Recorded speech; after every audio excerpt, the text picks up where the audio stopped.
Sveiki, su jumis sveikinasi Tingi Pelėda. Šiame video pakalbėsiu apie sum funkciją subtotal funkcijoje.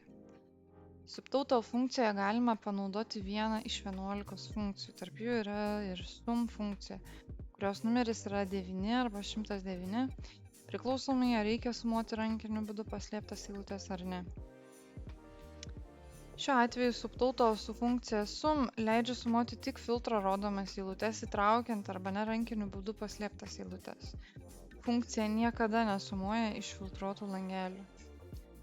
Sintaksė labai paprasta.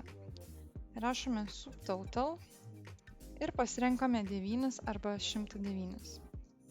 Tuomet pasirenkame sritį, kurią norime susumuoti ir paspaudžiame Enter. Pratempsiu funkciją, kad galėtume įvertinti skirtumą tarp 9 ir 109.